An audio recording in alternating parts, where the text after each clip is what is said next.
राजसमंद के देवगढ़ कस्बे का एक ऐसा प्रकरण जो बीते कुछ समय से सुर्खियों में है। उस प्रकरण में एक नाबालिग बच्ची की गुमशुदगी, फिर उसके मिलने के बाद उसके कुछ आरोप, उसके बयान, जिनके निशाने पर एक युवक, और उस घटनाक्रम में बाद में वो युवक बताया जा रहा है कि आत्महत्या कर लेता है। और उसके जो आरोप हैं परिजनों द्वारा पूर्व पालिका अध्यक्ष शोभालाल रेगर पर लगाए जाते हैं। तो ये घटनाक्रम पूरा निकल कर आया है, जिसमें कि पुलिस बाकायदा सभी एंगल से जांच भी कर रही होती है।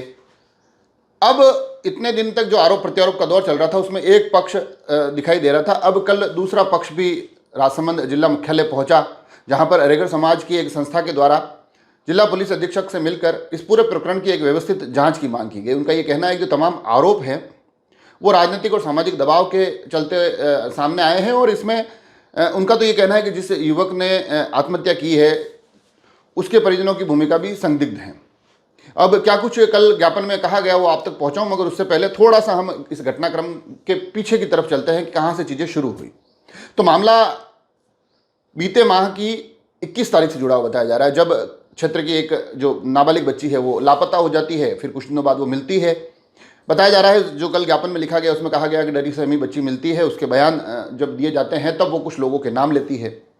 उसके आधार पर पुलिस जांच शुरू करती है।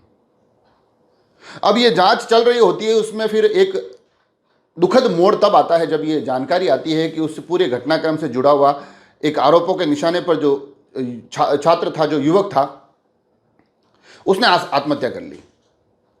अब उसके परिजनों के आरोप सामने आते हैं और उनका ये कहना है कि ये जो पूरा का पूरा घटनाक्रम हुआ है जिसमें कि उनके बेटे ने अपनी जान दे दी, इसके दोषी पूर्व पालिका अध्यक्ष शोभालाल रेगर है।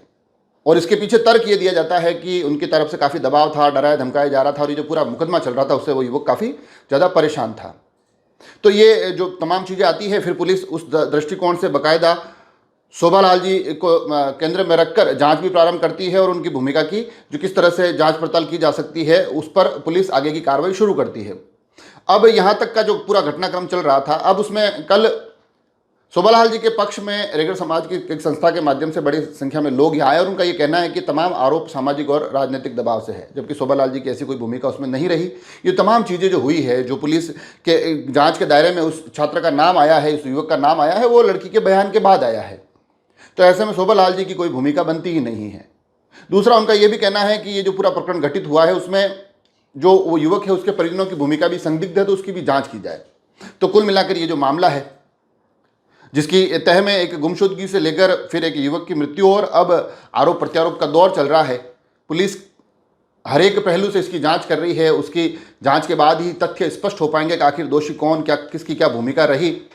मगर ये जो घटनाक्रम है ये लगातार सुर्खियों में है, और अब दोनों ही पक्ष एक दूसरे पर आरोप और प्रत्यारोप जड़ते दिखाई दे रहे हैं। जुड़े रहे राजसमंद एक्सप्रेस से, धन्यवाद।